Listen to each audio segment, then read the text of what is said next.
Welcome to the second episode of What I Miss with Dennis Styles. On this podcast, I'll be covering everything that's not on my YouTube channel, which is DS2 Smooth. From movie and gaming reviews, movie and gaming news, comic book movie news, comic books, anime, manga, and honestly, anything else I feel like yapping about. We got quite a bit of news this week. We have a big overall on how the MCU makes its TV shows and some maybe troubling news for why'd I say Dare like that? Daredevil Born Again. Oh, let me start that over. And some Maybelline. God darn. I'm trying not to cuss. I don't know why, honestly. But some maybe troubling news for Daredevil Born Again, the new Disney Plus series, continuing, I guess, a soft reboot of the Netflix series that's highly acclaimed and praised. We have some DCU and Warner Brothers news. No Snyderverse Justice League actors coming back? Question mark.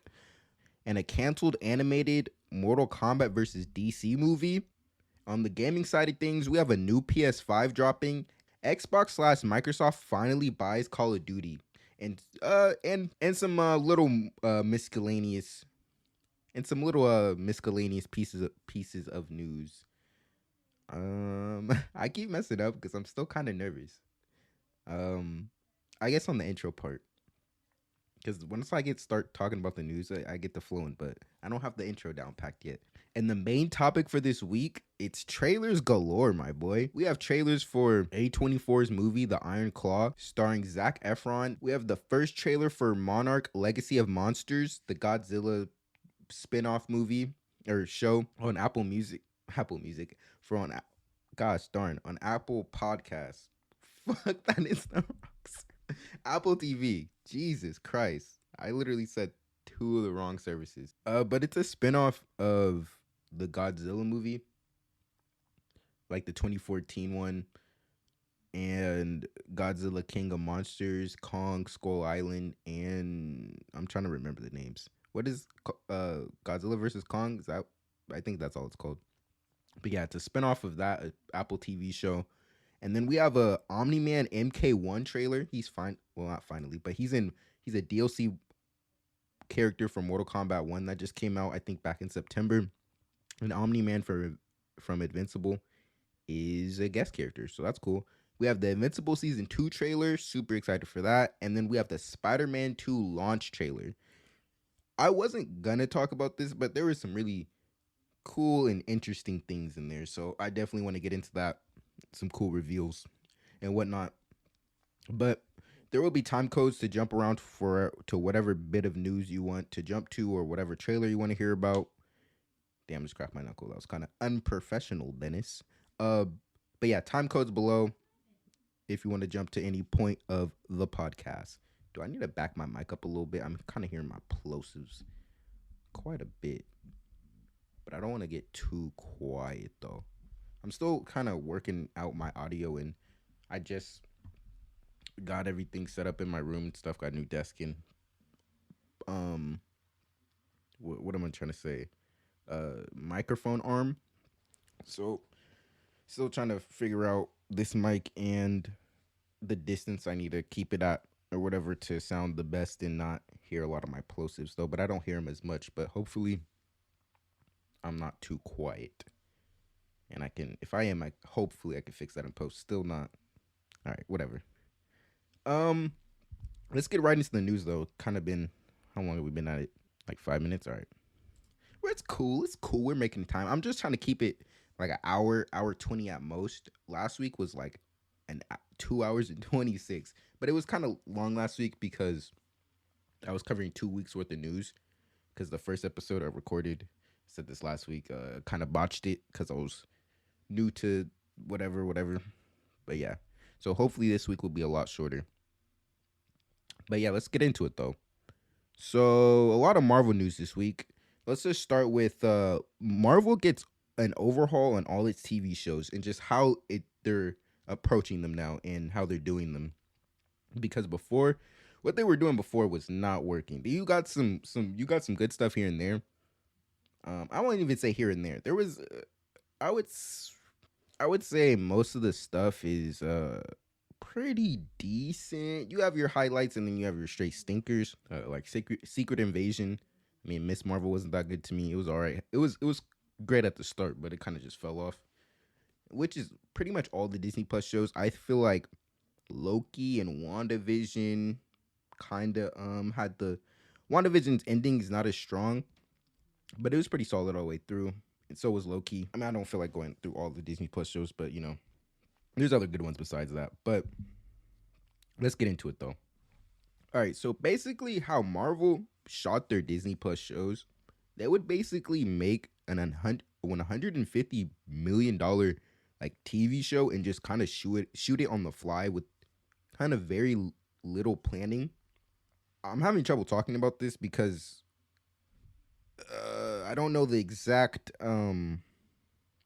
process of writing a TV show. It's different than a movie. I mean, I don't know that process really either, but I know it more so than a TV show because there's a lot of. I'm not gonna say there's a lot more components, but there's like TV showrunners. There's TV there's just to my knowledge, a lot of moving parts. And how Marvel was approaching this, they were just removing a lot of those parts and putting the bulk of the work on the how I'm trying to say this. The basically the people who shouldn't be doing all that work. Like it should be delegated to different roles and stuff and not on one person. And they were kind of using this is from the article. They were kind of using this article is from this is unprofessional Dennis, the Hollywood Reporter. They basically weren't going the route that you should make TV, and you could feel that in their quality of their products. Like it just wouldn't flow as good as you would want it to. Kind of just yapping. But basically Marvel would do that and put a lot of the work on stuff that should be spread out amongst multiple people, and they would have a kind of a we'll fix it in post production and reshoots attitude, which you shouldn't be doing when you should have like a solid vision when you're making stuff and not trying to you could fix stuff in post and everything and like after everything's filmed and whatnot, but that shouldn't be your main out. You should more or less, you know what you're making ahead of time. And I think last week I said that Loki was one of I know for sure it was the first Disney Plus show. I don't know if it was the first Marvel project, but it was the first project or Disney Plus show to not have any reshoots. So after what they filmed, that was it. Like they didn't go back and let's fix this scene or add more context to this or do anything like that or let's get some extra shots with this actor here so we can have whatever. What they filmed is what we are seeing. Obviously, fuck, that was kind of a dumb statement, but you know what I'm trying to say. Fuck. And so with how they were doing things, they're going back to traditional ways of how you make or TV shows, and so some of the internal, I was gonna say eternal, internal criticism. So from people who actually work on this stuff, some criticisms they had with Marvel Studios TV efforts were the lack of a central vision, not giving writers creative oversight in post production, fix it in post attitude, film execs running the shows, shooting 150 million plus seasons on the fly. So that was kind of that. Those are people inside and actually working with Marvel saying this stuff. So okay, so all that what I just said was obviously bad. Actually, let me go back to that because I was on a different thing. So the bullet point about film execs running the shows, when I was reading the article, something that they brought up was well, obviously what it says, film execs running the shows, and it's kind of a different process of making film and television. Like they don't flow the same way you would end this is obvious. The same way you would end a movie isn't the same way you would end an episode, or the same way you would end movie acts, because you have like the beginning, middle, and end. It's like not the same way you would structure a TV show. And so with that being the case, if you have film execs running the shows, you don't get the benefit really. I'm trying to you don't really get the benefit of what makes TV different from movies Like it doesn't feel like a show. It just feels like a long movie. And a long movie. And you really don't want that for shows because, you know, they're supposed to be after each episode, like, you're supposed to be kind of be left with some resolve after an episode and but also be left with wondering like what's coming next. And, you just don't do that the same way you do that in movies. And so what they said that they're gonna, they're going back to the traditional movie or TV making ways. So they will have showrunners who write pilots and show bibles. I mean, I'm gonna keep it a band with you. I don't know what a show bible is, but from context, I would assume like, I don't know, like kind of loose guidelines, to keep the vision, the creative vision, on track. That's my take on it. I mean, I could probably look it up right now. I will actually. Show Bibles meaning. Let's go. Show Bible definition. A show Bible is a document that outlines the characters, plots, settings, and themes of a television series. Okay, so not exactly what I said, but kind of in the same vein. Like, it's some guidelines on where the show's going and stuff. And I mean, if they weren't doing that before, like it clearly shows clearly. Full-time TV execs. I think this goes back to my point about like the film execs running the shows, and so how that works a little differently. So if they have full-time TV execs, it'll maybe run a little more smoothly or whatever. Here's all that other stuff sounds good, but this is probably what I like the most. Moving away from limited series format into multi-season serialized TV. Good. That 6 episode bullshit is like why we're where we're at. Like they don't have time to tell a proper story. Like 6 episodes is like barely enough to dip your toe in. Like with a show, I'm trying to dive into the character's psyche and explore the characters' relationships with other characters in the story and their mythos and whatnot. And mainly, I'm talking about fucking Moon Knight, because boy, oh boy, did they drop the ball on that one. I'll get into some. Hold on, sorry, tap my mic. I'm gonna be getting into some Moon Knight news a little later. But like, I literally have a video planned. This is probably not. I have a video planned on the disappointment of MCU Moon Knight, because yeah, if they just had more episodes, bro, I promise you, Moon Knight would have been 5-star quality. I'm telling you, Moon Knight has so much potential, and they just dropped the ball, and that's why I'm making a video. Because what the fuck, brother? Like, what the hell, brother? But yeah, so all that sounds good from the Marvel Studios, the MCU, with how they're approaching television. I'll still be talking about this. There's a couple other things I have to touch on. But yeah, that sounds great. Only good can come from this, obviously. I feel like it's only up from here. I find we kind of hit a rock bottom with Secret Invasion, and they kind of, been having some misses, sprinkled in with that as well, or before Secret Invasion.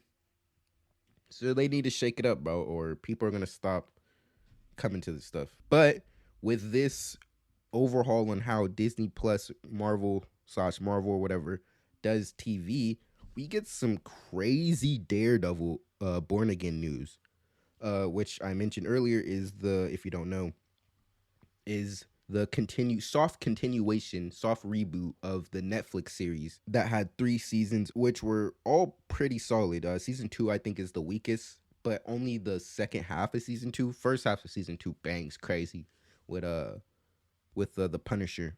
All that with Daredevil and the Punisher goes crazy. But season 2 with like Elektra in the hand kind of just doesn't stack up with the Punisher stuff. And then first season was good, and then season 3 is my favorite. Season 3 is probably my favorite season of any superhero show of all time.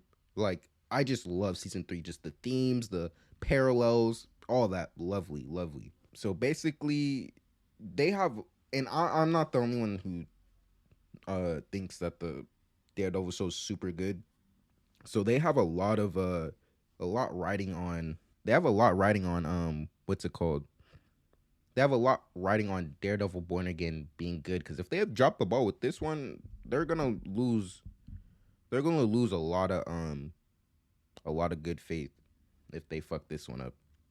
But yeah, so with the huge overhaul on how they're doing TV, Daredevil, this show gets a big shakeup. So a whole like creative rework of Daredevil happened. So basically, they fired a bunch of the head writers. I think all the head writers, basically everyone who was working on it, they fired. And the show was supposed to be 18 episodes. The season one, and they were not even halfway done filming them. But they just Marvel did not. I guess Kevin Feige and stuff did not like the direction of it. They said it didn't match up in the article from the Hollywood Reporter. They said that, which kind of I maybe needed to do a little bit more reading around, but so from my knowledge, they got a lot of the people who worked on the Netflix series to work on this new Disney Plus Daredevil series, right? But this report is coming out that Kevin Feige and Marvel or whatever were saying that the new show just did not line up with the vibe of the Netflix show. Basically, they said that it was too much like of a legal procedural.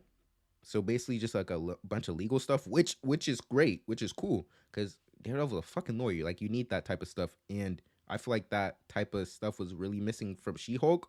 And when it did you do that type of stuff, especially with Daredevil, it really, I feel like, was really highlights of the show. So yeah, you definitely need the lawyer stuff, but they were just saying it wasn't like as violent and whatnot. And they said Daredevil doesn't show up in costume until episode 4, which I don't, is that on itself is not necessarily a problem, because I mean, when you say in costume, like, what do you mean? Like, you could still do action and fighting stuff out of costume, or he could be in his, like, uh he has his that the black costume he wears with the black costume he wears with the blindfold or whatever.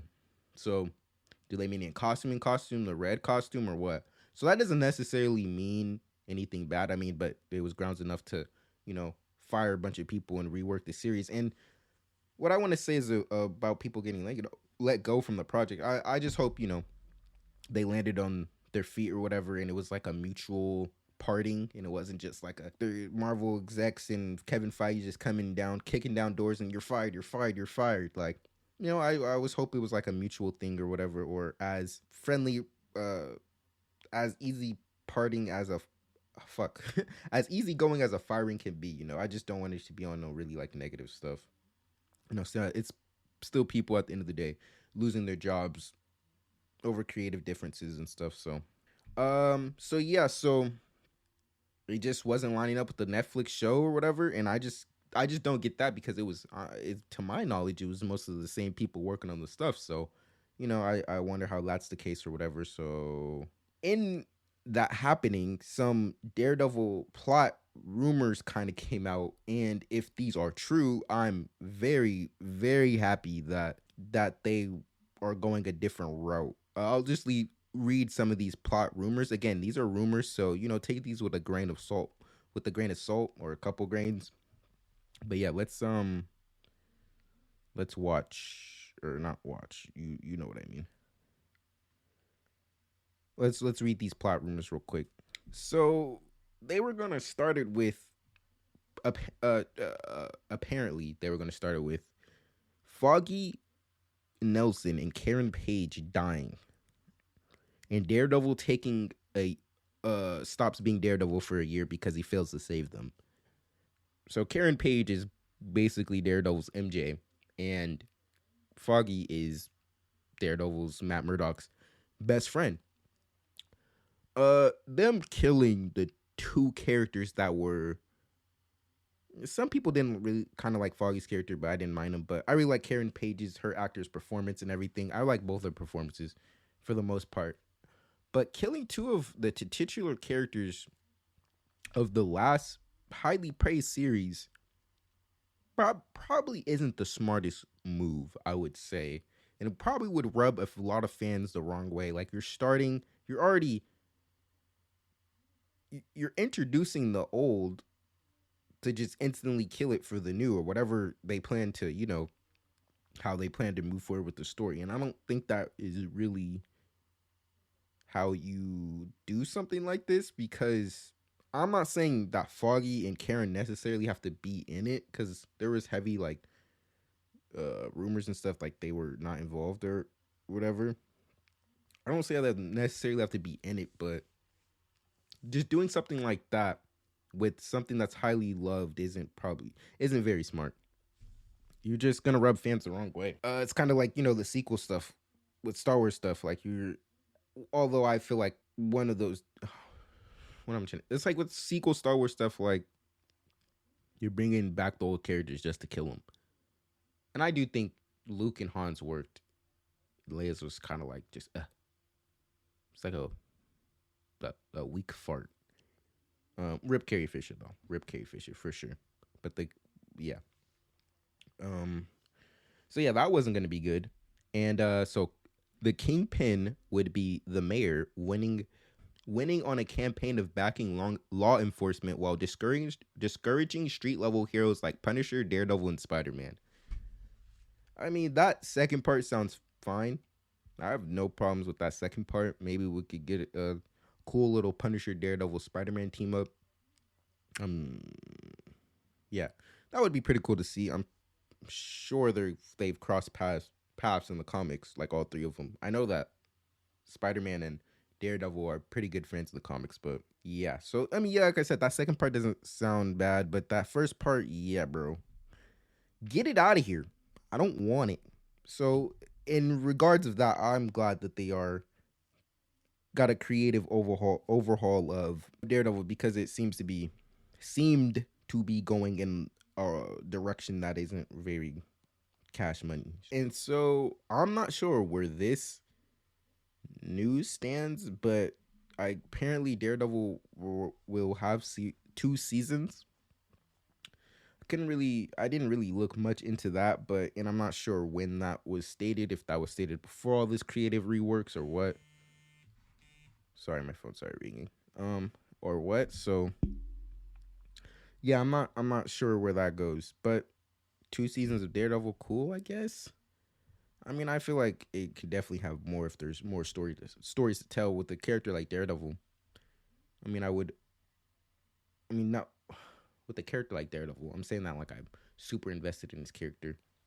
I mean, I really like him from the Netflix shows, but I don't know a ton about him from his source material, the comics. So, but I would like to see more seasons if there are stories to tell, or if they're like plan to do 2 seasons and transfer him over to the movie side of things, which would be cool to see. Charlie Cox in the movies, interacting with some of the other characters, that would be cool. But before I move on from this news though, specifically this Daredevil news, I'll still be talking about some of the shakeups that this creative TV rework had. But Vincent D'Onofrio's comments on the creative rework of Daredevil. We're going to bring forward the best series we can. Every cool project I've been involved with has evolved constantly during pre-production, production, and post. It's simply a bunch of creatives doing their best to get it right. I wouldn't have it any other way. Frankly, I'd be worried if we were settling for less. I mean, I just wanted to include his comment, because it was kind of I mean, this was really the only comment I saw from any of the actors that are working on the show, and it was kind of what am I trying to say, surprisingly like optimistic. I mean, I guess he's working on the show, he wouldn't badmouth it, but I don't know. I mean, like I just said, I didn't expect him to come out super negative or anything, or really him say anything, but I just felt like it was a nice insight on what's going on with all that Daredevil stuff. So with all this shakeup with the TV stuff over at Disney, Wonderman and WandaVision season 2, which was gonna be Vision Quest, are rumored to be canceled. So this kind of sucks. I didn't know a ton about either of these projects. I don't know shit about Wonderman, but I'm disappointed that the Wonderman series is getting rumoredly getting canceled, because There seemed to be an interesting take on a character, not take I guess take on a character, and there was a lot of good people involved. Uh, freaking what is his name? What is his name? The guy from Better Call Saul and Breaking Bad. Yeah, look it up. There we go. I don't know why I was blanking on his name, but Bob Odenkirk. Odenkirk was reportedly involved in the show, and then the guy playing Wonder Man was Abdul Yahya Abdul Mateen II, as Simon Williams, which is Wonder Man, and he's playing Aquaman right now. Not Aquaman. He's playing Black Manta in Aquaman, and I like him in that role. But he was also in the Candyman reboot. I don't know if it was a reboot or sequel, but I think by Jordan Peele or something like that. And I liked him in that too. And it was Ben Kingsley, who returns as Trevor Slattery, was going to be in it from Iron Man 3 and Shang-Chi. Some other names tied to it. I don't know these names. Demetrius Gross, Lauren Glazier, Ed Harris. That sounds familiar. And there was also rumors that Josh Gad had joined the cast. I'm not sure he's Josh Gad, but those last two names do sound familiar. If I look them up, I'll probably know them. I'm good with faces, not names. But yeah, I'm kind of sad that's rumored to be scrapped because I really wanted to see that, because like the synopsis was like hold on, let me read the synopsis of Wonder Man. It's like I said, I don't know anything about him. Fuck, I was trying to find the synopsis, but I really couldn't find anything. But basically, he's like an actor, and fuck, that's all I know, honestly, on Wonder Man. But it was pretty interesting. I was trying to find it. Yeah, I really couldn't find anything. It's like his comic origin, but he sounds like an interesting character. So you want to learn more about him, look him up. But yeah, so and then WandaVision season 2, which was gonna be Vision Quest, is reportedly canceled, and I think that was gonna. I'm trying to remember some story details about that. I think it was. I think it was gonna be about like the White Vision or whatever, and I think Ultron was gonna come back, something like that. A copy of Ultron, some shit.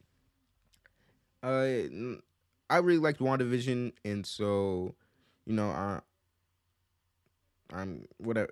I'm kind of whatever that's canceled. I don't know. I mean, I would have liked to see that, but I'm more sad that Wonder Man was canceled. But yeah, so that's that on the TV shakeups. Oh, and I wonder if anything else will be canceled. I know they've been shuffling around Ironheart a lot. It got recently moved. I was talking about this last week. It got recently moved to like closer to Armor Wars, and I said maybe they're lining that up, or someone said that. I mean, I parodied it, whatever. But yeah, so and we've gotten some weird reports on Echo and what they're doing with that. Like they said like multiple things about that, like it was all releasing at once, which is because it's not very good, and they're gonna just cut their losses. And they usually release the shows week to week, so releasing it all at once is pretty unusual. So are they just gonna straight up cancel that? Like, what's going on with the shakeup? So I'm pretty sure we'll be getting more news as we go along and whatnot. The last little bit of Marvel news before we get into some DC news is that Matthew Vaughn, I think he did the first 2 X-Men movies, but he quit the 3rd X-Men movie, X-Men: The Last Stand, after the executives tricked Halle Berry to return to the last movie of the trilogy. So this was kind of weird. So apparently they wrote a whole scene because Halle Berry was storming the not last 2, but the previous 2 films before Last Stand, the previous 2 X-Men films before Last Stand, and she hadn't yet signed on for the 3rd one. So to like rope her in and like, you know, dangle a carrot in front of her face, Matthew Vaughn said he went.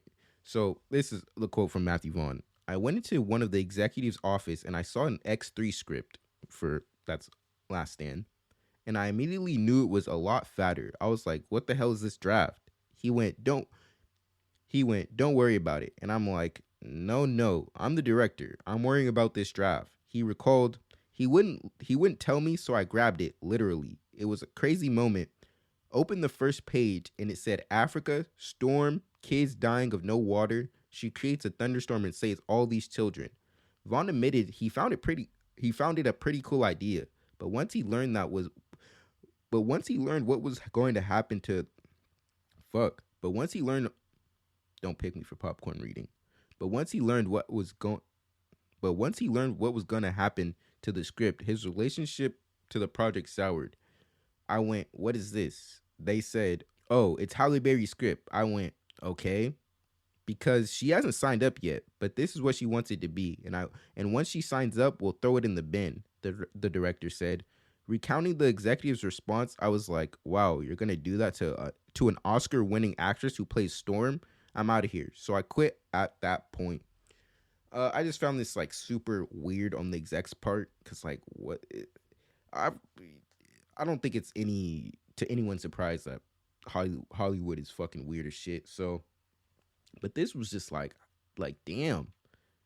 I don't know. It's just like super. There's many more predatory things in this, but it was just like super predatory and this like I don't know, fucked up because that scene does sound cool. Like Storm barely gets any play in those movies. So are actually like doing something of significance and to just and would have I mean it's a fucking X-Men movie, but you just don't see, especially I mean you got like Blade and shit, but you just don't see a whole lot of black superheroes on screen. So to see something like that would have been pretty cool. And for them to cuz like that's exactly what I don't know. uh cuz Storm's I'm pretty sure she's from Africa. So it's like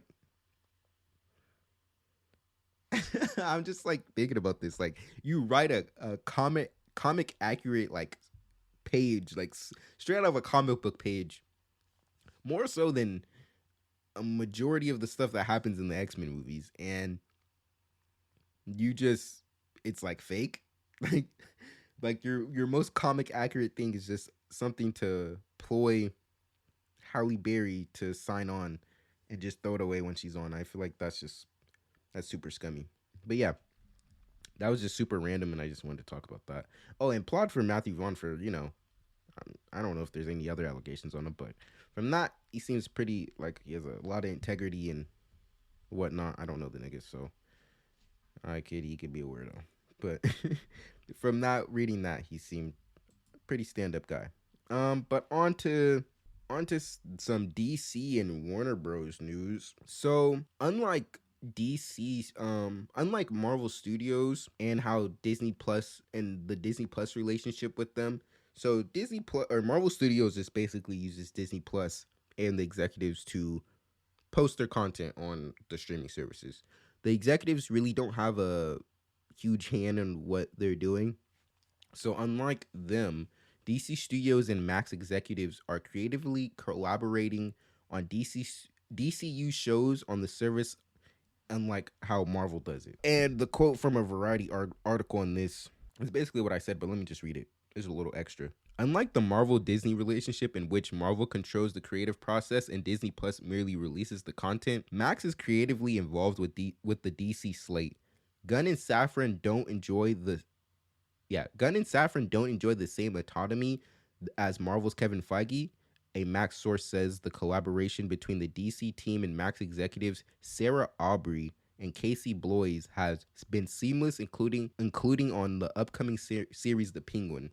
So I brought this up because, I mean, I feel like this can lean either way, but history has it that this could lean in the wrong way. Just because executive input hasn't always been to the benefit of a lot of movies in general, but really a lot of comic book movies. Like for instance, Spider-Man 3. Sam Raimi didn't even want to do Venom. I can't remember if he had like solid plans for Hobgoblin and Sandman, but he didn't want to include Venom. And basically the executives made him include Venom and not, that fucks with his vision, and you get. I mean, I grew up on Spider-Man 3, so I like that movie, but it's not objectively, it's not a very good movie. It's kind of all over the place. Honestly, shit, with a lot of Spider-Man stuff, you have like amazing Spider-Man movies. Those turned out pretty shit because there was heavy executive interference in what plot points were important. Like, I'm pretty sure a lot of like the parent shit, like them being spies and stuff, was a lot of executive stuff. I could be wrong about this little part, but was executive stuff. But that production of those movies definitely had a lot of executive interference. So the same thing could happen with like the DCU projects. Like, they could really butt heads and on the creative stuff, and that could really sour the overall vision. And so I don't really like the sound of this, but they do say the collaborations have been pretty seamless and on the Penguin, which I have a lot of faith in. But that could really be saved because it's Matt Reeves, and he has like he has a good amount of pull as a director and whatever, so he gets a lot of say and probably can fight some maybe executive decisions a lot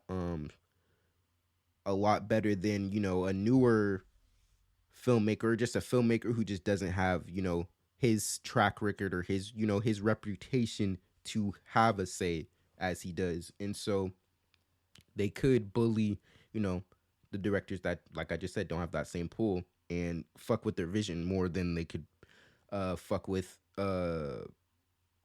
Matt Reeves in the Penguin show. So that could be why it's moving so seamless, because they don't have as much say, or he'll like say, fuck this shit, I'm not doing it, or whatever.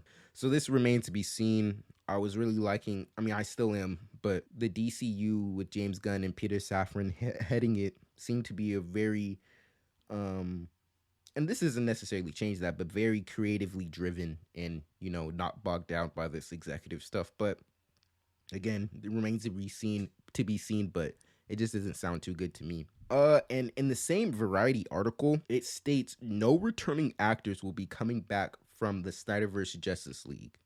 Let me read the quote on this, and I'll get into it. In fact, none of the stars cast by Zack Snyder for 2016's Batman v Superman: Dawn of Justice and 2017's Justice League, including Ben Affleck, Henry Cavill, Gal Gadot, Ezra Miller, and Mamoa, will reprise their roles in the new DC universe in character. Kind of said that last part kind of weird. I was running out of breath. Mamoa may return, just not as Aquaman, sources say. Actor has engaged in talks to play Lobo either in 2025 reboot Superman Legacy, written and directed by Gunn, or in a standalone film. This I brought this up because I want the Justice League to be a clean slate, and there was rumors that Gal Gadot, who played Wonder Woman in the old universe, Zack Snyder's universe, was coming back, which I did not like at all because you got rid of Ben Affleck, which I think his performance was great. His like writing wasn't too great, but his performance was great. So it's like you're getting rid of Henry Cavill, Ben Affleck, Ezra Miller, rightfully so, Ray Fisher, Cyborg, Jason Momoa's Aquaman, which he's decent, and then you're just bringing back fucking Wonder Woman, Gal Gadot, which I think is probably the weakest actor out of the bunch. She has good shining Wonder Woman moments, but I overall don't like her as Wonder Woman. I feel like they could have did better. I think she has the look for the most part, but it just I don't really like her acting. But yeah, so it is. This was kind of, they didn't really state the like where this news was coming from, because I don't think James Gunn has came out and openly said that no one was returning. I know that last week I said that there was a couple actors coming back. John Cena as Peacemaker, Viola Davis as Amanda Waller. So it's not like no one's coming back, but it was pretty up in the air on who in the if Wonder Woman was coming back. But so yeah, like I said, I would prefer if none of them came back. We just need a fresh slate, and those actors who are returning, I feel like fit those roles very fittingly and have some good stories to be still told, and they really don't have a huge impact on the universe, so it's fine. And then Jason Momoa as Lobo. I like that infinitely more than Aquaman. Like I said, his Aquaman was alright, but as Lobo, I feel like he's super fitting. He could be, that vulgar, just meathead. Not saying he's this type of guy in person, but he just pulls that off a lot better than Aquaman, which I don't think he was a bad Aquaman, but I just his he translates a lot better to Lobo. So hopefully we do get to see him as Lobo. I feel like that's super super good casting. But on to some Aquaman news. Jason Momoa seemingly like bad behavior on set. I mean, I want to quickly bring this up because like one party said this and another party said like countering it, said no he wasn't da da da. But if it is true, then I don't want him as Lobo because reportedly he was like harassing Amber Heard on set and whatever. I wasn't too caught up on that case either, so I'm gonna refrain from talking about that because I don't know what's going on with over there. But regardless, if you're like harassing people, trying to get people fired, like there was reports of him showing up drunk on set. That's not good. Making a good work environment. Um, Regardless if you don't like the person you're working with or not.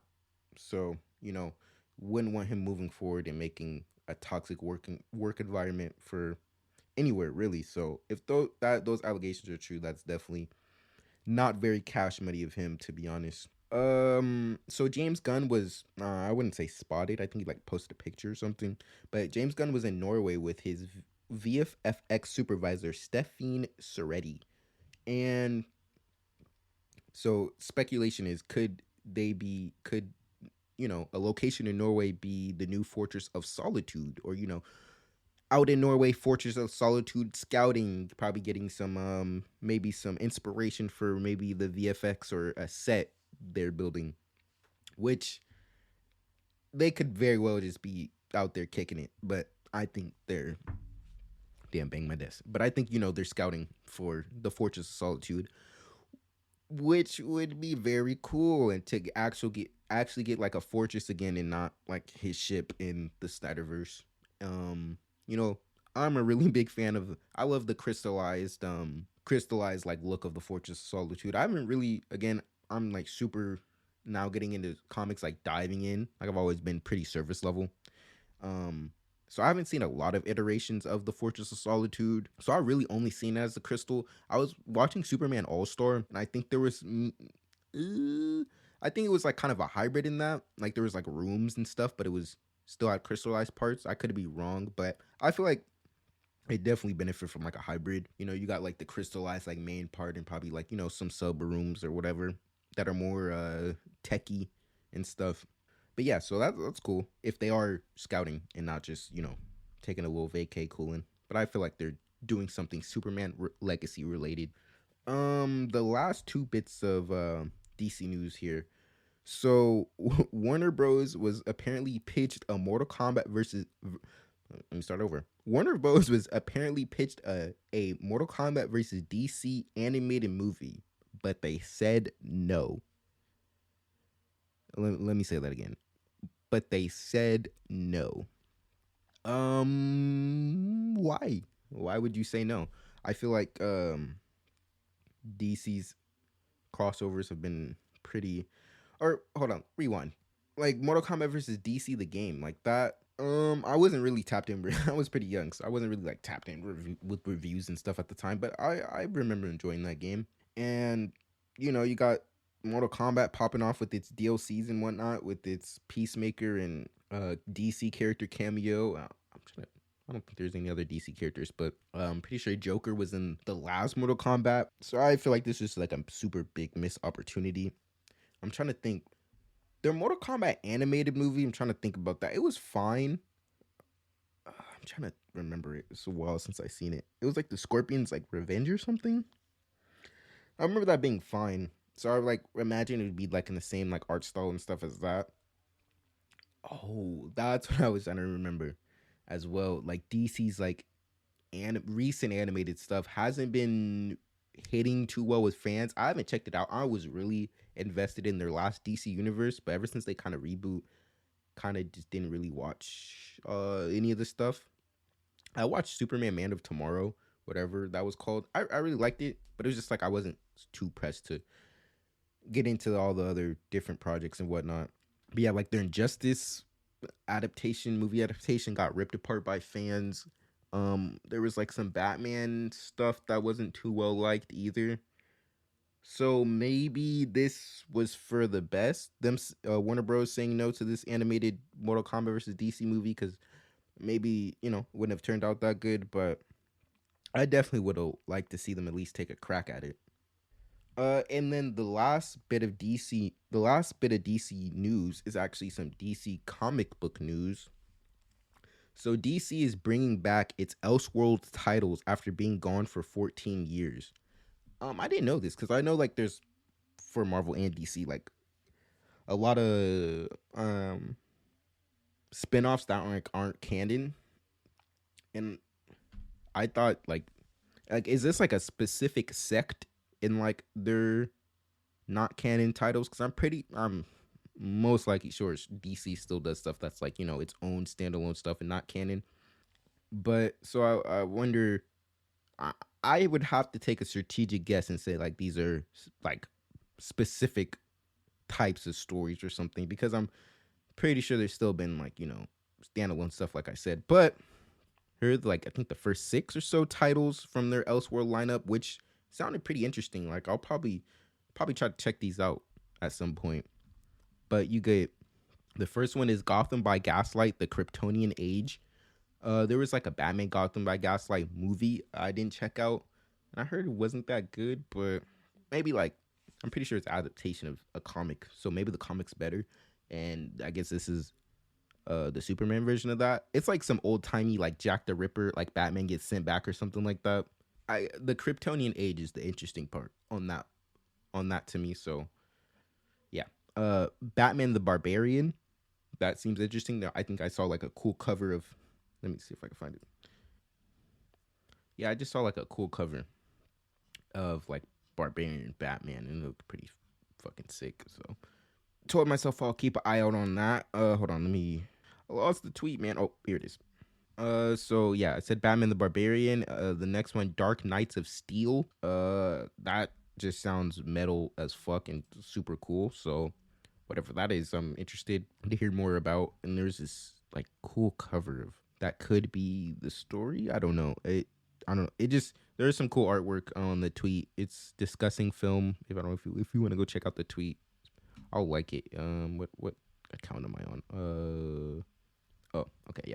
If you want to go to my DS2 Smooth YT Twitter, I liked it. If you want to see the picture of the covers, so they're pretty cool. And then we have Green Lantern Dark. Don't know what that means, but the cover for it is pretty cool. So we get like I don't know, it looks like the Spectre and like mixed with the Green Lantern, maybe. That's what it looks like to me. And then like a bunch of like zombies below him. Like I said, it makes the mind wonder.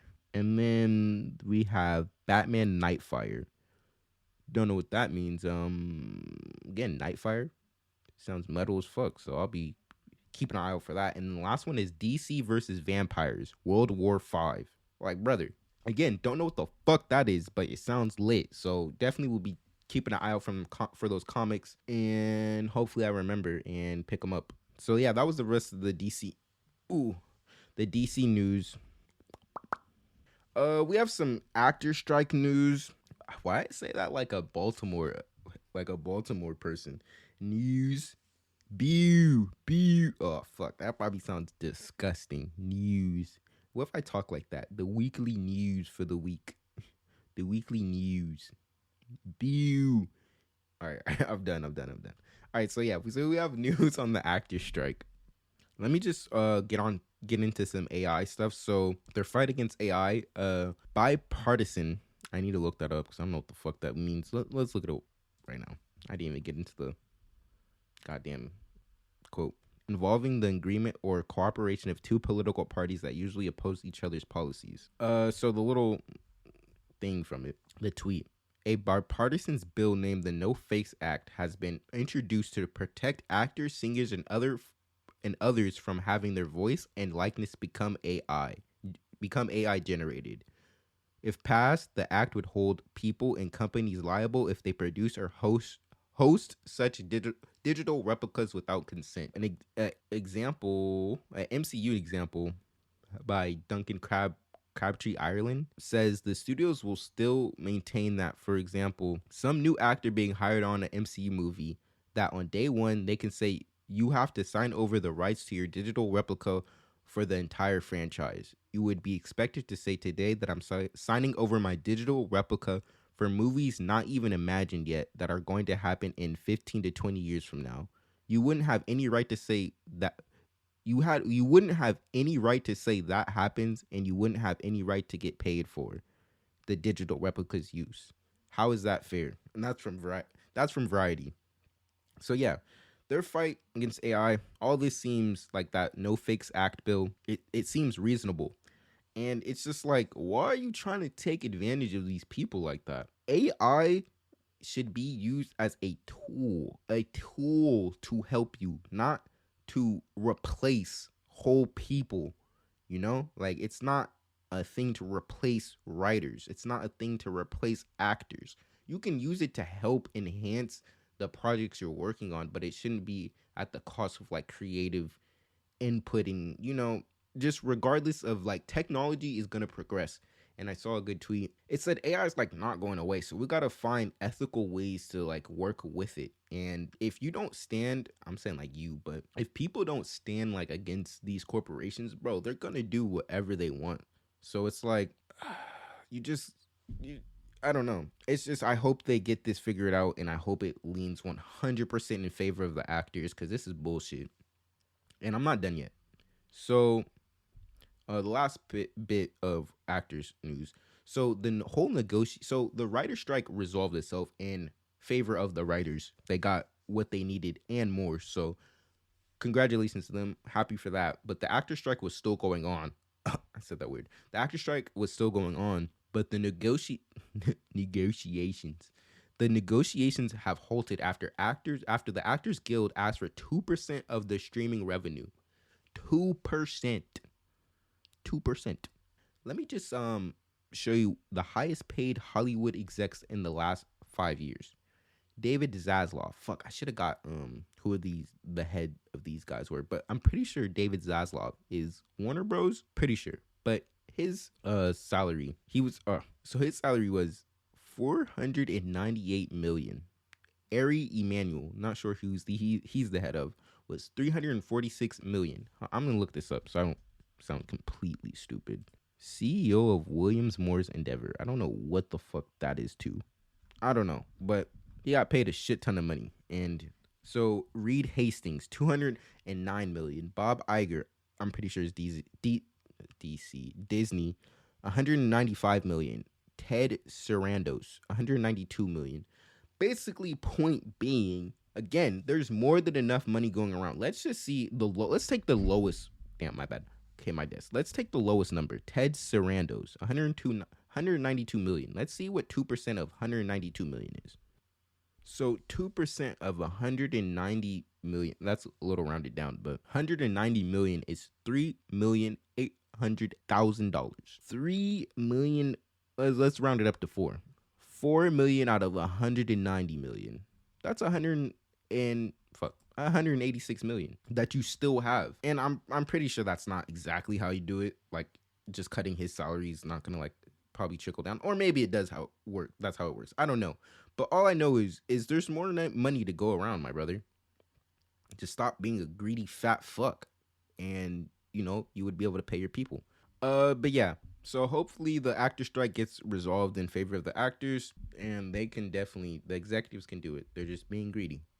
Some miscellaneous news before we get into the gaming and then the trailer side of things. Best Buy plans to stop selling physical media such as 4K Blu-rays and DVDs, possibly as soon as end of Q1 2024. This sucks because, I mean, this in itself is not surprising, but there's just been what words am I trying to say? There's just been a war on physical, I guess a war on physical media, and which sucks because having physical copies of things is nostalgic. Um, I mean, that's one of the big reasons. And it's convenient. You can just watch something and put something in at 4K or Blu-ray, whatever the quality, and it's that quality. You don't have to rely on streaming services, shapes buffering, and you know, you gotta have fucking great Wi-Fi to constantly stream in 4K or whatever the case is. You have your DVD and it plays at that resolution, and you don't have to worry about fucking streaming services taking shit off and never letting it see the light of day again because it didn't have a physical release yet, and that was the only platform it was on. So once they take it off of that, licensing issues, cutting costs, whatever the case, whatever the grubby, fat fingered case is, they can get rid of creative's work forever. So if you have something like physical media, you could keep that forever. And same with, and that's like the streaming side of things. And with gaming as well, they're gonna start getting rid of physical like gaming disc, and that sucks too. And I know that because there's prime example, Marvel's Ultimate Alliance got like discontinued or taken off the like PlayStation Store or whatever, and I'm pretty sure you can still play it if you have it, but you can't buy it anymore. Like you can't buy one of that game definitely has its flaws, but one of the greatest Marvel, one of the most ambitious and greatest Marvel games to date. You can't buy that anymore. Like what? Why? Why is that a thing? I should be able to, even if they were taxing me for it, they're making me pay $70 up, which is the full price of a AAA game now. If they were taxing that much for it and it was still available, I would be okay with that because if it's there if you want it. And it's just, and with gaming it's a little more, just because you have the physical doesn't mean you can necessarily play it, because I'm pretty sure it's like they can like update the licensing on like the PlayStation or Xbox or whatever. You won't be able to play it even if you have the disc. So it's not like the same with movies where you got a movie, you pop it in your DVD player whenever. If they do want to ban it and not just like not make it available for purchase, they can definitely do that. But still, it's most the games that like I'm looking forward to, I try to get physical disc of. Like God of War Ragnarok got a physical disc for that. I would get I would have gotten a physical disc for Spiderman 2 coming out, but I'm just gonna keep it a band, bro. I can't wait. Like on the day that it comes out, I can't drive over to GameStop or wherever and go get my copy. I just need to play that second, bro. I just need to. I can't. So I was digital on that one. But in any other circumstance, I would get it on physical a physical copy, because it's like a game I'm looking forward to. I like having the case. I like having the little manual book inside, even though I don't even look at it. Like I like having the physical thing, and getting rid of physical stuff sucks balls. So yeah, I just don't want to see it go. There's just so much more value to me having it physical. Last bit of like miscellaneous news. Oh, that was in miscellaneous news, but that's pretty important to me, to be honest. But it just didn't really fit anywhere to what I was talking about. Abbott season 3 will be shorter, so this is a shame because I really like Abbott. Our Elementary, made by Quinta Brunson. I just think it's a great show. It's like has a lot of great black inside jokes, and just overall the writing super snappy, super witty. It just, to me, it's like the modern, I guess the Office, the modern day Office. It didn't fucking come on that long ago, but with being a huge fan of The Office, it definitely, out of all the shows that are kind of like Modern Family, other like Parks and Rec, this definitely has like the most Office vibe to me, which could be bad for some people, but I really like The Office. And it's not necessarily like The Office. If you don't like The Office, there's a high chance you could like Abbott Elementary instead, because I feel like there's a definitely enough differentiating it, but I just get that Office vibe from it. She said season 3 will have less episodes because of the strike and because of the airing schedule, because of what ABC has room for on their scheduling.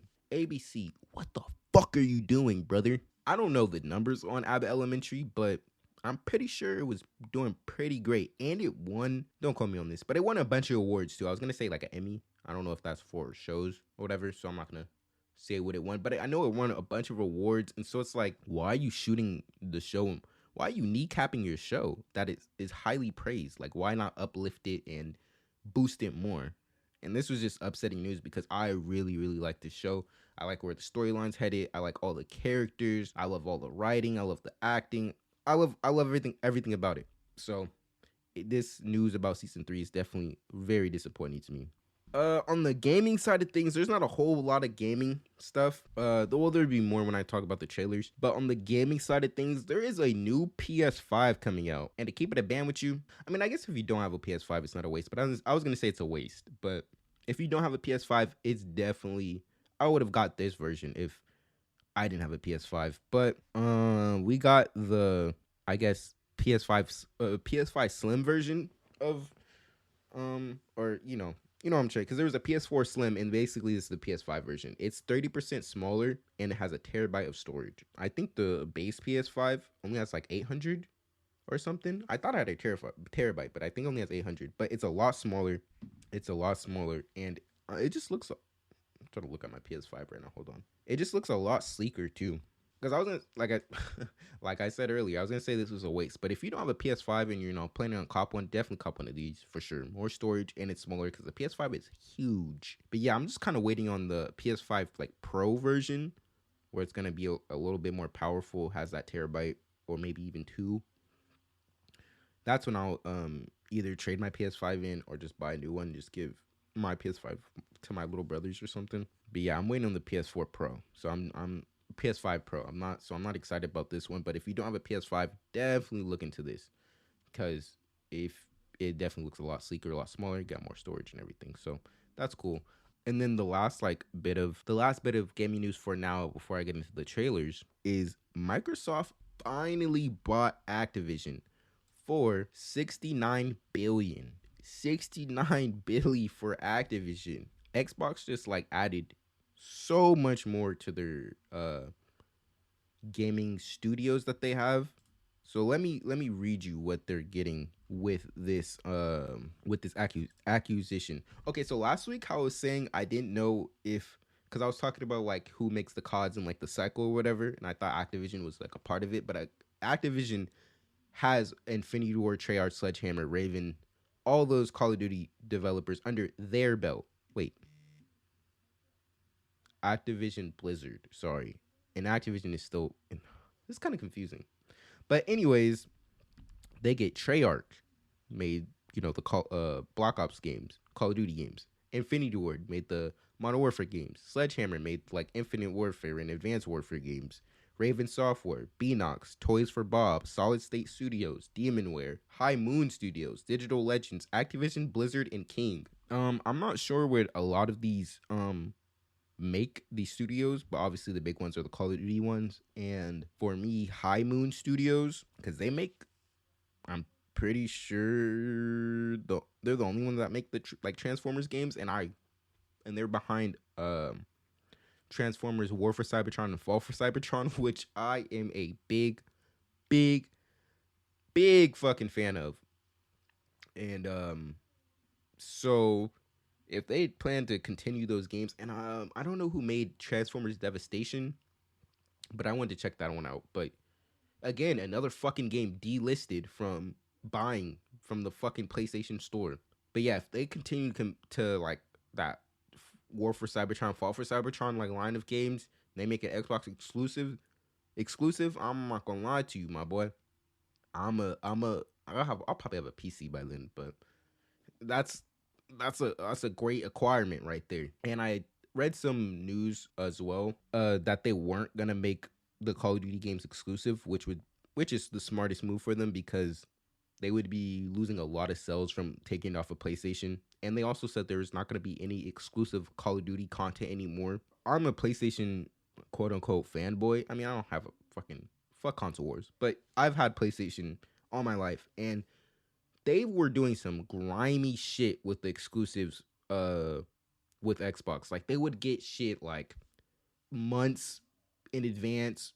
I swear that PlayStation had like priority over a game mode for like a year or something. I don't know if that was like reversed, but I remember some crazy shit like that. But they've done some super predatory like exclusive. Sony did those super predatory exclusive on Call of Duty when they had their partnership. So it's super consumer friendly and good that Xbox is kind of like dead in that and won't let that move forward, because that was super. I guess like participate in console wars if you want, but regardless, like that was super scummy. So yeah, they're not making Call of Duty Xbox exclusive, and they would, because they would obviously lose a bunch of sales, because a good majority, not majority, but a good chunk of the Call of Duty fan base is on PlayStation as well, and I doubt that they would just switch over to. I mean, some people definitely will, but I doubt a lot of people would just switch over to Xbox just to play COD. So yeah, so they're getting a lot, and with them getting Bethesda and them putting out their first Xbox exclusive Bethesda game, we might see some stuff ramping up. I mean, I always be talking shit about Xbox and just be like, they have no fucking games. They have all these studios and not doing anything with them. So maybe we'll start seeing a lot more of that. And hey, like I said, it sucks that maybe like Elder Scrolls and shit 6 will be Xbox exclusive, but competitiveness breeds, or competition, you get a competitive drive between the two companies. I feel like for a while, I mean, this is not a new statement or anything, but Sony has definitely been dominating the exclusive realm. And if you get Xbox performing at a high level as well, you get PlayStation trying to step up the game, which is they're already high at already. So, competition between the two companies is going to breed some great results for gamers. So excited to see what Xbox does with their future studios and stuff. Okay, now on to the main topic of the week, the trailers. Boy, it's trailers galore, my boy. I'm like trying to not say trailers ahoy. That's from the Weekly Planet. I kind of bit their steez a little bit with the structure of the podcast, but their structures are so simple, and there's only so much you could fucking talk about this type of, or so many ways we could talk about this type of stuff. But yeah, so the first trailer, I'm gonna go by like excitement. So we got the first trailer for A24's movie The Iron Claw, and then we have the first trailer for Monarch Legacy of Monsters, the Godzilla spinoff on Apple TV. The trailer for Omni-Man in Mortal Kombat 1, the first DLC character reveal trailer, Invincible Season 2 trailer, and Spiderman 2 launch trailer, which I am the most excited for. So I haven't watched this A24 trailer yet of the Iron Claw, so let me just watch that really quick. All right, so I just watched the trailer, and so basically this movie is based on a true story, and it's just about it's just about a family of wrestlers and them making it, and that's pretty much it, I guess. And so that doesn't honestly that doesn't sound like too interesting, but there is like a couple components on what made me interested in this movie, which I would typically not be interested in something like this. I mean, wrestling, I was like a fan when I was younger. And so this is starring Zac Efron, Jeremy Allen White from The Bear, and Harrison Dickinson. I'm not sure where he's from, but I'm sure he's in a lot of things. But yeah, so there's a couple reasons I was drawn to this. The trailer looks good. That's not why I was drawn to this, but it's by A24, and they make fucking great movies. Like what's it called? You have Uncut Gems with Adam Sandler, fucking banger. You have Good Time with Robert Pattinson, fucking banger. You have so many good movies. But Talk to Me, a recent horror movie by A24, banger. You have just so many. They just produce really good content and really well made content. So off that alone, whenever I see A24, my ears perk up a little bit, and I give my attention to it. But that was one reason I was drawn to this. And then also Zac Efron. If you start look at Zac Efron as like High School Musical guy, then you need to watch more stuff. He's a great actor.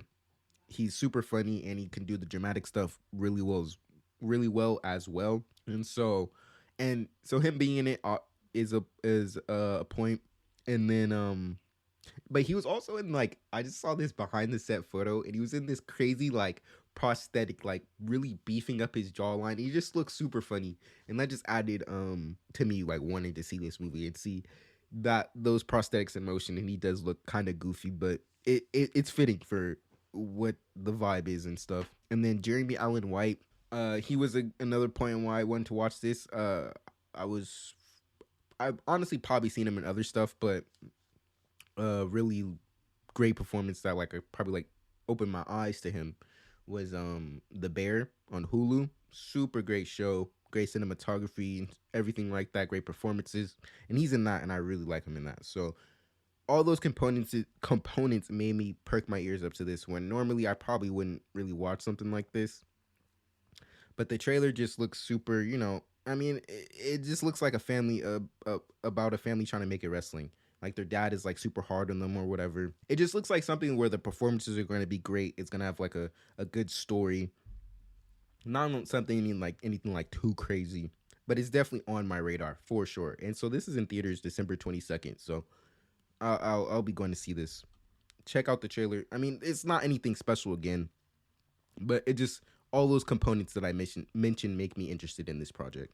Um, so we have the first. So the next trailer is the first trailer for Monarch: Legacy of Monsters. So this is a spinoff of the 2014 Godzilla movie and what came after that. So you have like Godzilla King of Monsters with Ghidorah and all the other like Rodan and everything, and then you have Kong Skull Island, obviously with King Kong, and then you have um, Godzilla versus Kong, that movie. So this is in that universe. And when I first heard the premise of this, I was hooked. I mean, I love Godzilla. Any big monsters fighting, I'm on board. So Godzilla, great. And then the premise though. So Kurt Russell and Wyatt Russell are starring in this. Both great actors. I know Kurt Russell's like a classic actor, so the older heads will know what he's in. But Wyatt Russell, was um more recent. I'm not. This is probably not his most recent thing, but he was more recently in the fucking Falcon and the Winter Soldier. Played U.S. agent. He was super good in that. He was in Overlord. I highly suggest that movie. It's like a fuck is it like a World War II like army movie, but like there's like this like twist, like this sci-fi twist to it. It's pretty cool. He was really great in that. And so yeah, so basically Kurt Russell, Wyatt Russell. Kurt Russell is Wyatt Russell's dad. Kurt Russell will be playing their character in the present, and Wyatt Russell will be playing the younger character in the past. And they're the same character, but what's cool, father and son, they look alike. It's just a unique opportunity that they're executing, and I don't really think has been done in film or television or anything like that. There's probably other examples, but first I've seen of a father and son like participating on a project like this. And on top of that, it's Godzilla. But I haven't watched I haven't watched the trailer on this yet, but I promise I've watched the Invincible, Omni-Man, and Spiderman trailer. But I'm gonna watch this trailer really quick so I can give my thoughts on it. But I'm already sold on the premise. But let me watch the trailer though. Oh yeah, that's looking like a fucking banger. I'm not gonna lie to you. Damn, hit the fuck out of my mic. But yeah, I just watched the trailer for goddamn, let me go back to my show notes. I don't know what. Yeah, so I just got done watching the trailer for Monarch Legacy of Monsters. And that's I feel like that's gonna be one of them ones. It was fucking bumping my mic. But yeah, that was looking super good. I literally just watched the trailer. So there seems to be footage from or new footage from the 2014 movie and some of the aftermath on that and like during the whole thing. So it's following a character.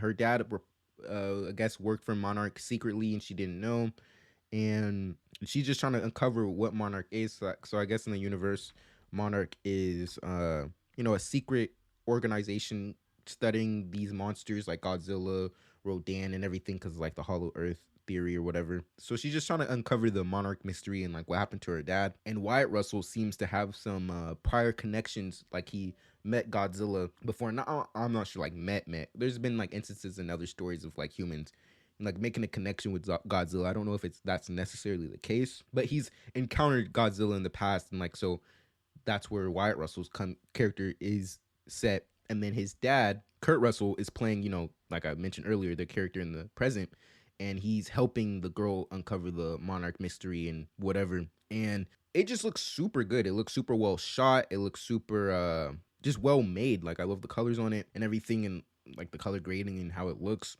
And then also, we seem to be getting a lot of look at previous monsters and the new monsters as well. I will say that some of the CGI did look a little shoddy, but I mean it's a TV show. I mean that's gonna start becoming less and less of an excuse as like they start pumping more money in this. But I was gonna say though, as a whole though, the CGI looked great, like the monsters and stuff. So they'll probably have to during this they probably had to prioritize more shots and more energy on like the big stuff, because Godzilla looks pretty good. Like they showed him a couple times in the daytime at that, and because usually they try to hide CGI shortcomings with night settings and stuff, because it's not as visible, so you can notice less stuff or whatever. But we've seen some good daytime shots of Godzilla. It looked great. We saw some other monsters as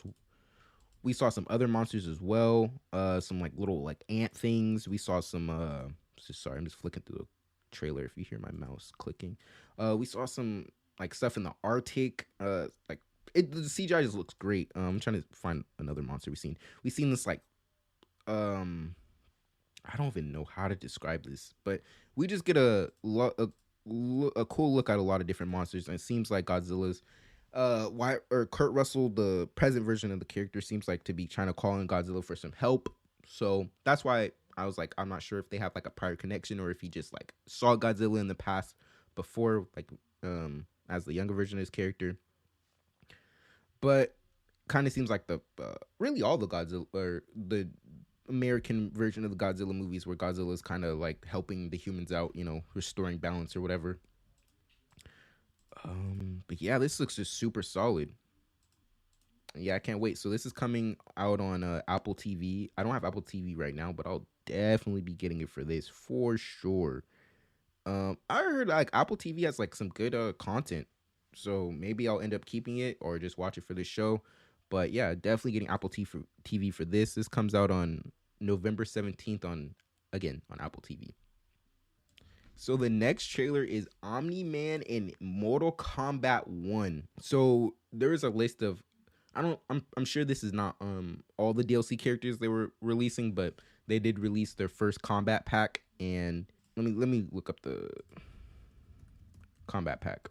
Yeah, so the combat pack, it looks like to have Takada, which is Scorpion's son from Mortal Kombat 10, Peacemaker, Omni-Man, Homelander, Quan Chi, and I think Ermac. Omni-Man is voiced by why am I blanking on his name? I feel bad about this because fucking it's literally Spiderman, like the Spiderman movies. J.K. Rowling. There we go. Omni-Man is voiced like by J.K. Rowling from like he is in the Invincible show. Oh, if you don't know who Omni-Man is, he's from Invincible. It's a comic book, and it's having a recent adaptation on Amazon Prime animated show. It's super, super good. I'll be talking about trailer 2.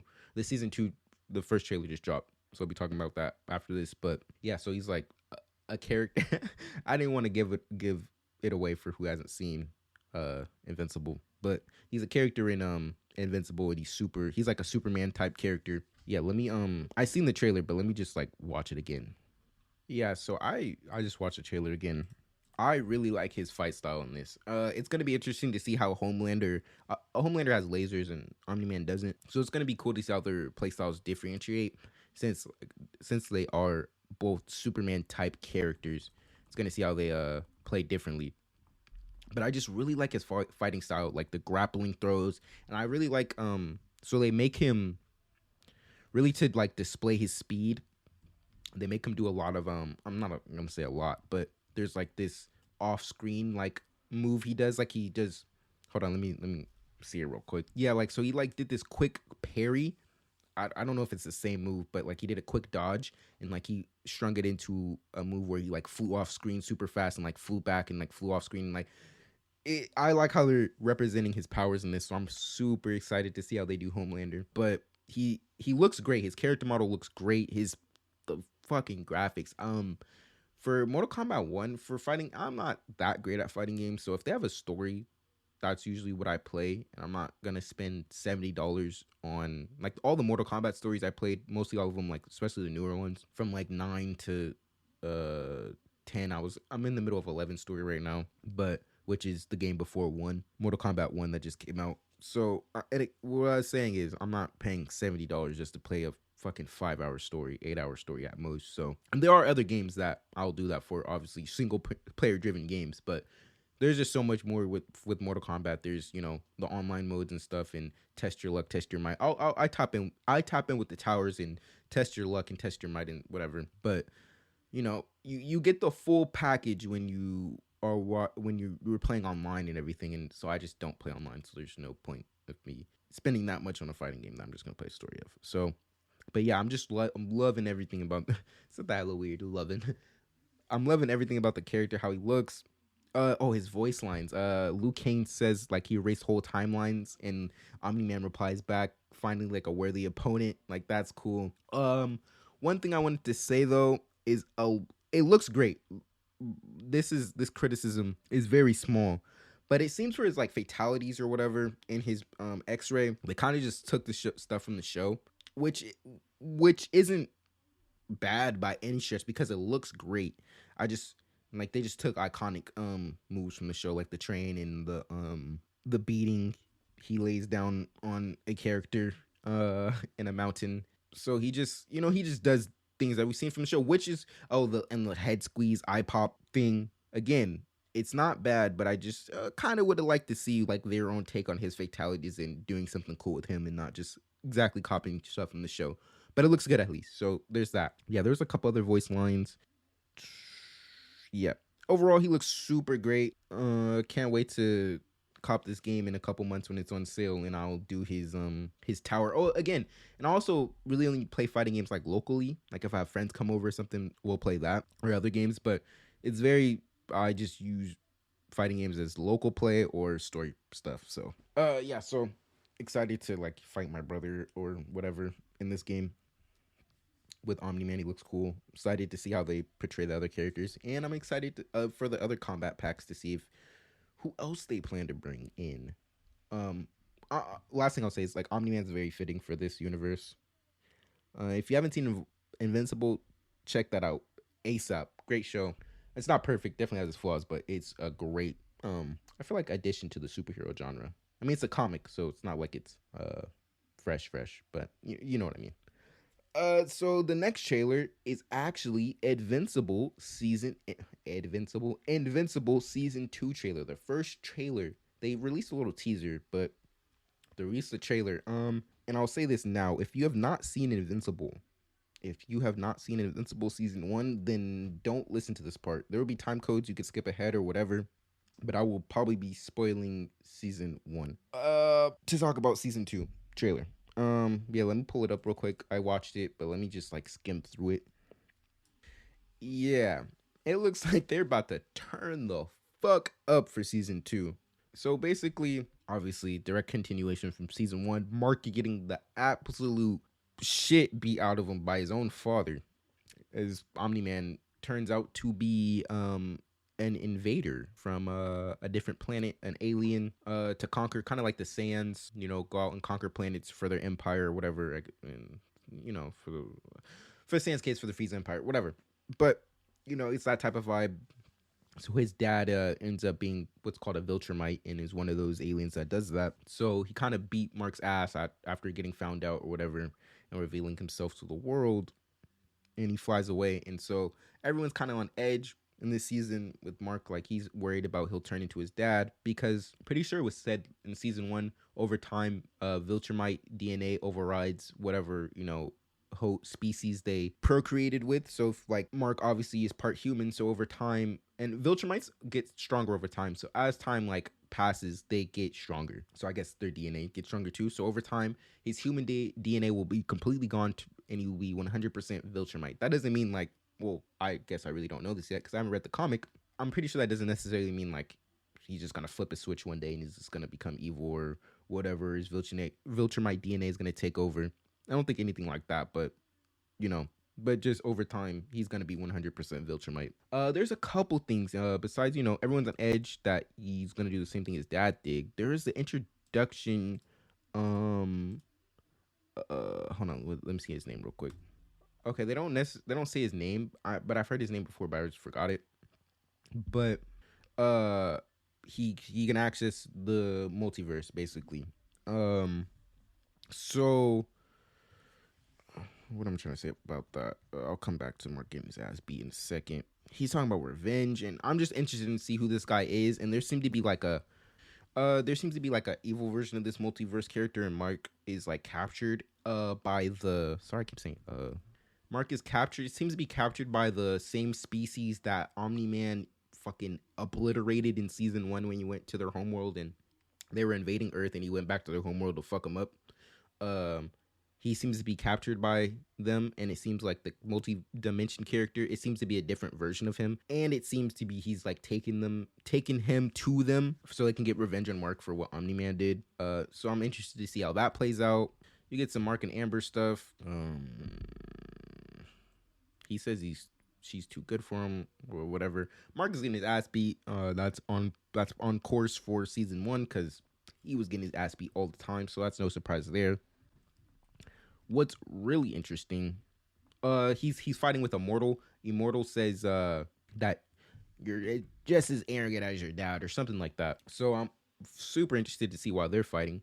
Oh, and one thing I didn't mention, the animation does look a little better this season, so I guess that's something to say. Yeah, so but I'm super interested to see why Immortal and Invincible are fighting. Maybe he thinks Invincible is gonna be like his dad, like everyone else does, or some people do. It seemed to be a cool shot with like Omni-Man standing in front of a fucking black hole. It was just a black hole and you just see a silhouette, but you see a cape. So I assume it's Omni-Man, as I've seen none of the other Viltrumites, even the ones in white, have like capes or anything. But what's even more interesting, I wouldn't say more interesting, but there seems to be an alternate reality where Mark is evil. He's making this Zod-esque announcement from Man of Steel. He's like, people of Earth, the more you risk, the worse this gets. You have Adam Eve, like she has a buzz cut with scars all over her face. That's what makes me think this is an alternate reality. And obviously Mark is acting evil and he's not evil. Yeah, you see Amber with scars all over her face and he has a buzz cut. You see the multiverse guy here with him as well. You see the robot guy. And then you see what's interesting about this is we get the who I thought the robot guy was. You get his real body, and it's like in this mech type suit, like a life support mech suit that seems to have some other capabilities. But yeah, that's an interesting setup. And what was super cool about this is Mark says, if you think you can stop us, just remember and then it cuts to the Invincible title card, but it's black. And it's just a play on how they do the Invincible name every episode or whatever. Yeah, so it was a great trailer. Definitely, I didn't need it. I mean, I was 100% on board with this anyway, but definitely sets up and gets me more pumped, I guess. So I don't need to see any more. And this comes out November 3rd. So on Amazon Prime, Invincible Season 2, November 3rd. Okay, on to the last trailer, which is the Spider-Man 2 launch trailer. Again, this is something that I did not need any more from. And I was really debating watching it because the game literally comes out next week. And I'm so fucking pumped for this game, bro. You don't understand. But yeah, so we have the launch trailer and it revealed more than I think we've seen so far. A whole bunch of villain reveals. Not a whole bunch, but one that I'm very, very excited for. But yeah, so it's about, let me pull it up. So it's at 1.9 million views in 8 hours. Sheesh. But yeah, so let's go through this. So it starts off with Miles asking Peter for help, and that has me like wondering what could that be for. It seems like there's a dust up with Miles versus Mr. Negative, and it seems he's going through some Mysterio stuff. So maybe Mysterio, he's been shown in the other trailer, so maybe he's being targeted by Mysterio. Because there's like seems to be some like trippy effects going on, like some underwater stuff. Like he's being like he's it. I don't know. I'm trying to like describe it, but he's being like pulled underwater. And it's like this green tent. It just seems like very Mysterio stuff. So it could be some Mysterio stuff, some dealing with Mr. Negative stuff, not trying to fucking knock Mr. Negative's head off or murdering his father, or having his father murdered. And damn, sorry, I didn't preference or say spoilers, but yeah, spoilers for the previous two, Miles Morales and the first Spider-Man game. Sorry about that. It's been out for a while, so if you haven't got to it by now, I don't know what to tell you, buddy. But yeah, back to that. So he could be asking about help with that. And then it seems to Miles seems to be talking to like MJ. He's not being himself. And then like you get this fucking angry Peter off the symbiote. Tells I was about to say Gwen, but he tells MJ, "You're not the hero I am." On some real, he's on his real incel shit. I haven't been reading the modern Spider-Man, but getting those vibes from it from what I've seen on Twitter and such. But the biggest reveal in this for me was fucking Sandman. The sandy, dusty bitch himself. Oh my gosh. I just kind of roasted him, but I just really like Sandman as a villain. I feel like, again, I don't know a ton about him in the comics wise, but just he's been in multiple iterations and multiple different media of Spider-Man. I just really like him as a character. I'm not sure how prevalent the daughter stuff is in the comic books, but I really like his like daughter and how he's just, trying how him turning the Sandman was just happenstance, and he just didn't really want that. It has like the daughter's really just trying to get bucks for his daughter. He's not necessarily evil in Spider-Man 3, and I really like that a lot.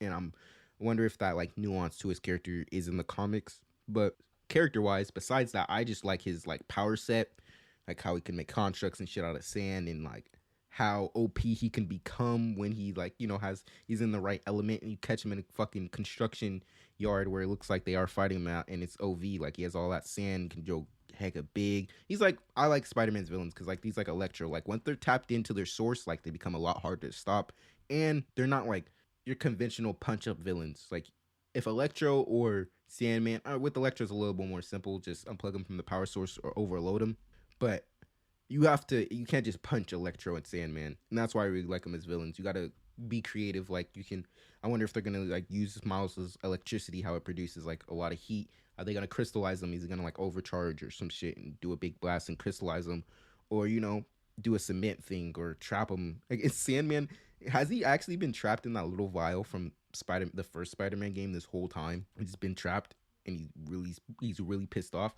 But back to my point, it's like you have to think out of the box to beat Sandman, and that's why I really like him as a antagonist. Like it's not just punch up constantly. A nice switch up into how you have to deal with him most times.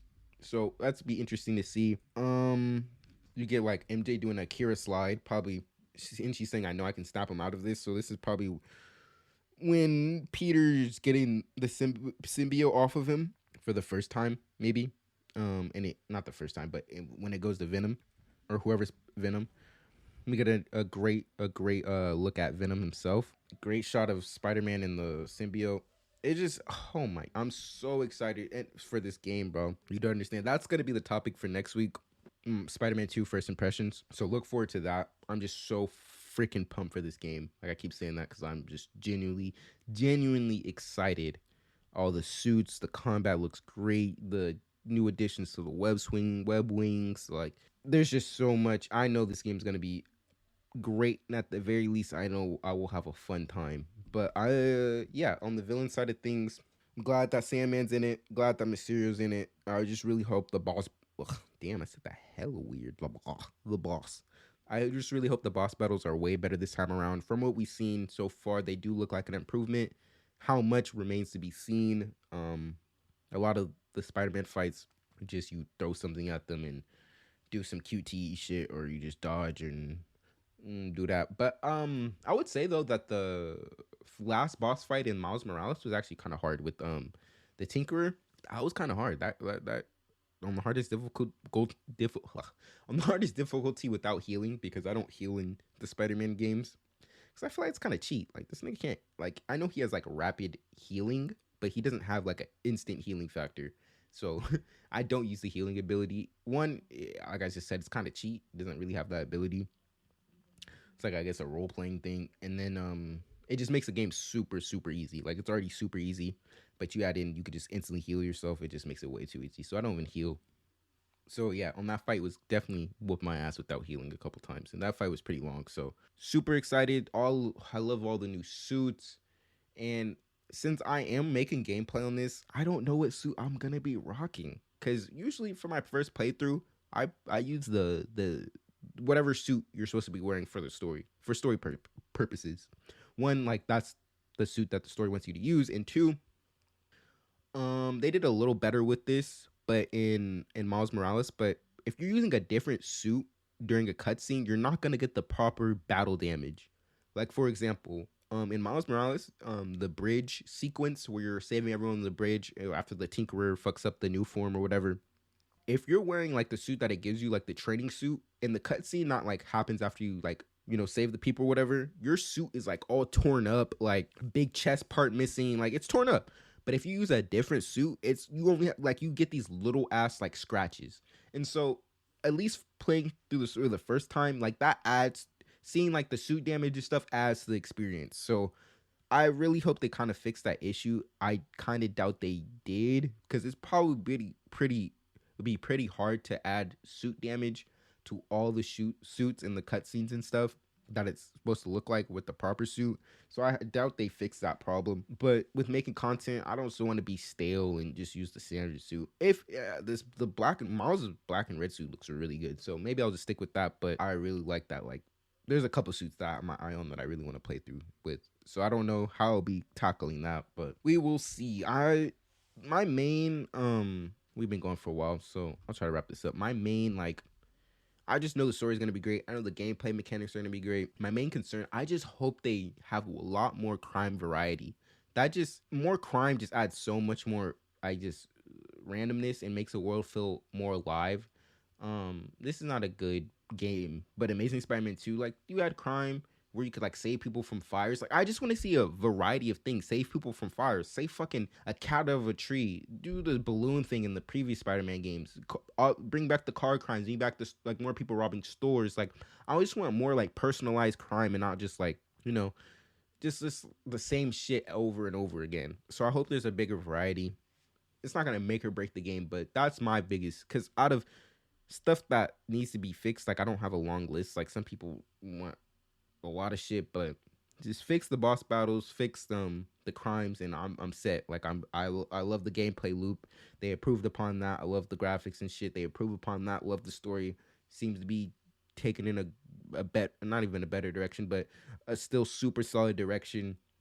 So that's the only thing I want them to fix for the game. There's probably something else, but that's the only thing I'm really blanking on. But that was the trailers for this week, and that we've been going for a while. And that was like the last big topic. I just want to get into my weekly watch list that I've watched throughout the week and what I want to get into next week. And then we're just going to wrap this up. But yeah, yet again, no surprise here. I did not watch a lot. I just been super busy. I was supposed to talk about Ahsoka and do Cyberpunk this week, 2.0 and Phantom Liberty, but I did not finish Ahsoka, and then I did not play Cyberpunk literally like at all. But I did get to Ahsoka episode 5, and I'm still liking it. She just got to the world between worlds and who she meets there. If you haven't seen the show by now, I said last week it had like that prequel charm, but in a good way. And it does have that, but the dialogue is just kind of wooden and clunky, and it works sometimes. It falls into that classic Star Wars charm, but then also other times it just comes off as super wooden and blocky. Like I said, it just doesn't really sell you. I feel like the dialogue between the characters kind of mid. The action is it's serviceable. Definitely.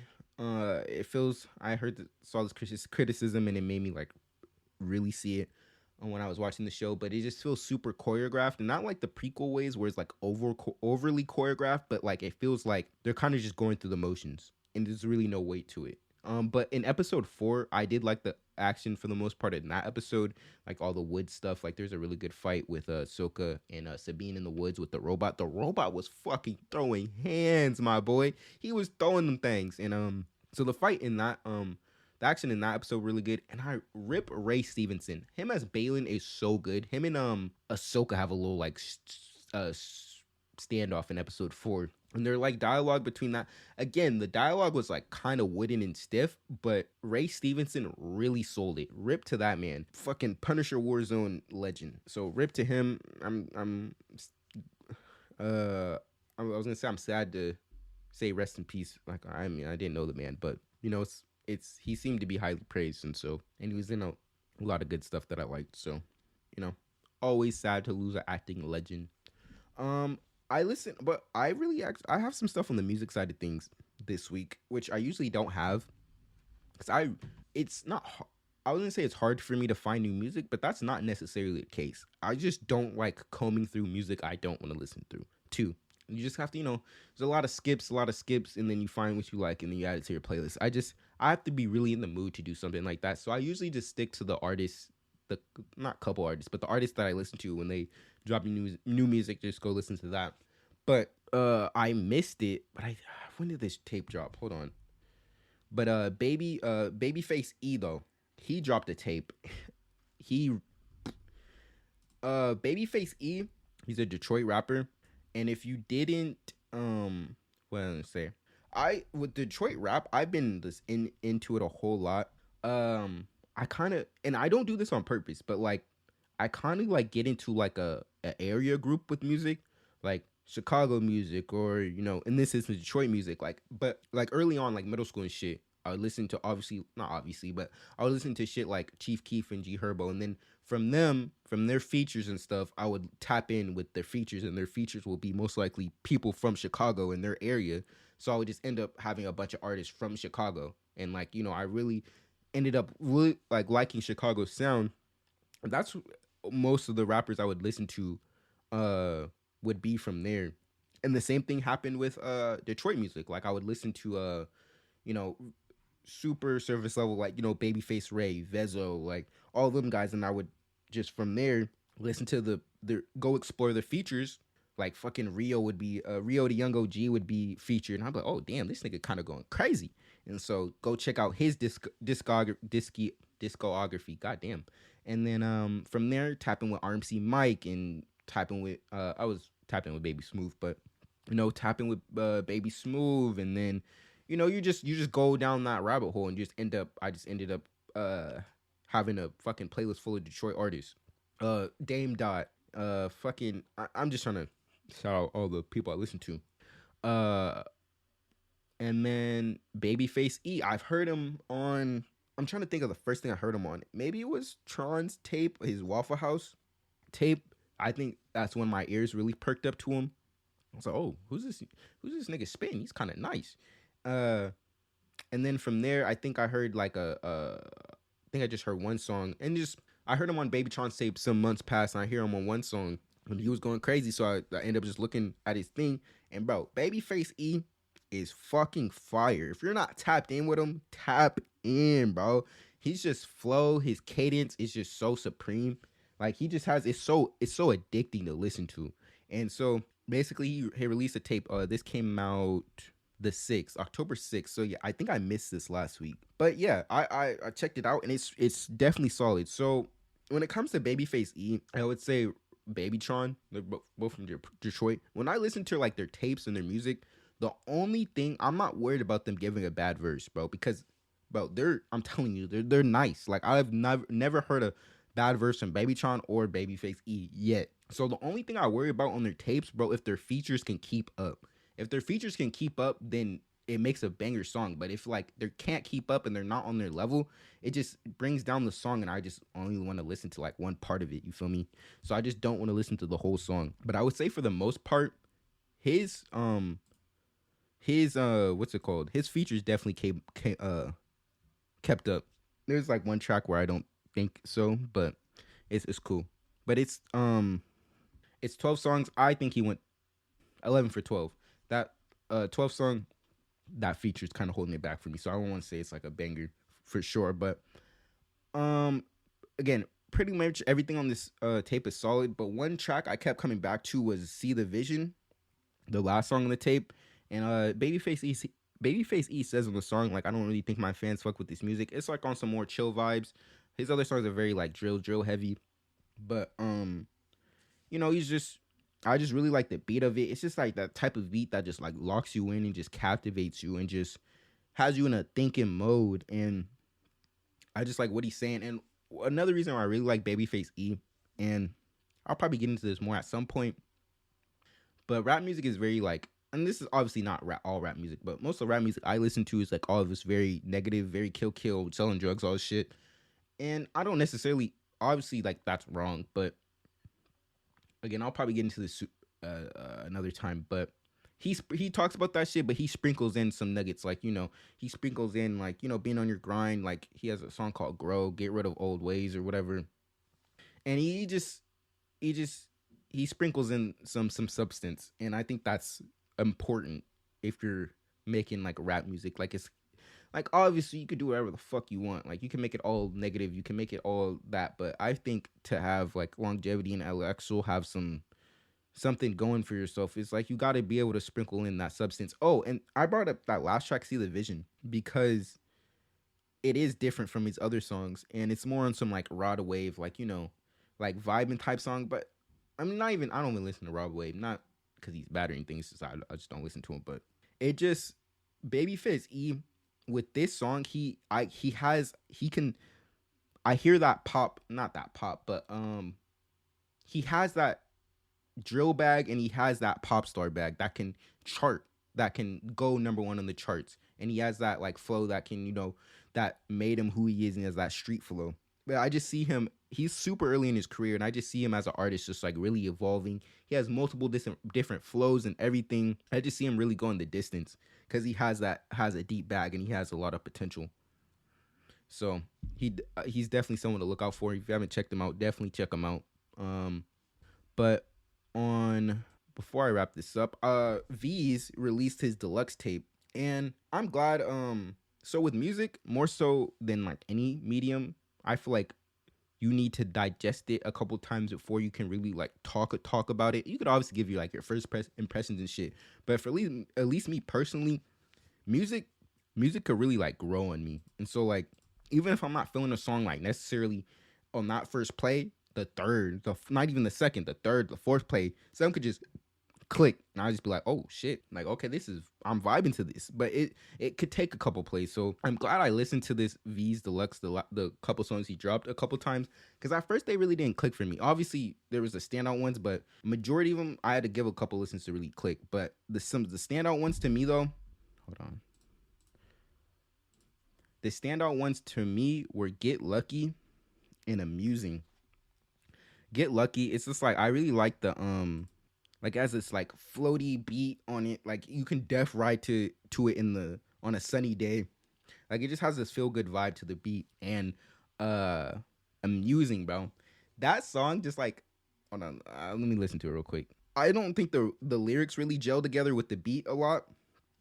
Not no okay, that's the wrong sentiment. I fuck. Okay, yeah, throw that out the window. The beat carries the song, but I don't dislike how V's is coming. Pause. I don't dislike how V's is like spin on the track or whatever. Just it has like this piano key in it, and it just makes you the beat just makes you feel like just riding a big ass like Tonka truck or some shit, just bumping this bitch through the city or some shit. I don't know. It makes you hype as fuck. Um. So yeah, but the other tracks on it too, on the deluxe, "Rich No Duh," I really like that one. Love the tour. "Rich Rockstar" is the only one that I really didn't like vibe with me too much. I don't think it's a bad song, but just wasn't really clicking with me. But as a whole, these "Get Lucky," "Rich No Duh," love the tour, "Rich Rockstar," and "Amusing," these 5 songs to addition to this tape, I think they're good additions. But honestly, keep it a buck with you. The Ganger, which is the name of this album, should have said that. The original version, bro, is probably my favorite project of the year. I just think it's low-key a perfect project, bro. No cap. Like it just the way. And I was reading a V's interview like a while ago, and he was just talking about being around other artists and seeing their process of them, like how like methodical they were and how they inspired him. I really felt that his evolution as an artist in his career on the Ganger album. Like the way the songs, like obviously you got your outliers, but there's just like a similar vibe to them. Like most of them use like this cool like guitar riff, that's really like distinct and you notice it. Like a lot of them use that. I just feel like it's a really well put together, deliberate project. And the deluxe songs definitely, they had to grow on me a little bit, but add to that. I feel like the Ganger album has like a really summer vibe to it, and they definitely add to that summer vibe with still adding those harder like drill tracks. But yeah, I mentioned before we ended. I mentioned last week I was seeing Saw X after after I was filming the podcast, and I saw X. It was pretty fun. I mean, I haven't seen a bunch of Saw movies. I've probably seen like two two of them, three of them at most. So Saw X was pretty fun. It had like a lot of cool kills, and the story was I was reading something about like it was a tweet, and it was from like someone who seemed like a Saw fan, but they were like, "Oh, this Saw movie was actually good because they made the main character the most interesting person this time, or actually focused on the most interesting character." So I don't know what that means. Like if Saw is like notoriously known for focusing on boring characters or something. But yeah, I liked it. It was cool. And I mentioned a vampire movie that I got recommended from my friend last week, and I couldn't remember the name. But the movie's called Vampire Hunter D. And I did not get to this movie yet, so I plan to get to it this week, hopefully. But so yeah, I'll hopefully be talking about that next week. It's just like as that old school like anime vibe. It's a like the old 90s anime vibe look to it, and it looks pretty cool. So I'm excited to check that out. I did not get to Castlevania Nocturne. So hopefully I can get to that this week too, but no promises. But next week, for sure to I did this last week, so I want to do it this week. But just to reset and ponder my orb for the week, I was just like thinking what I need to work on for this new week starting up. And last week was like time, and I would say it's like more of that because like I just did not get a lot done like I should have, and I probably could have got most of it done if I prioritize my time correctly and whatnot. But the thing I was also thinking about this week is just being grateful, and not taking things for granted. I saw a lot of I saw something on Twitter was like most people take for granted is like their basic eyesight, taste, and smell in their fingers and stuff. And like I've heard that before, but I was like whatever. It's just so easy to think about to not be grateful for because you've been born with it and you're just so used to it. But that is a privilege, like to be able to see properly, to be able to hear properly. That is all a privilege, and I'm just very grateful that I have my all working phalanges, and for the most part, I'm healthy and everything.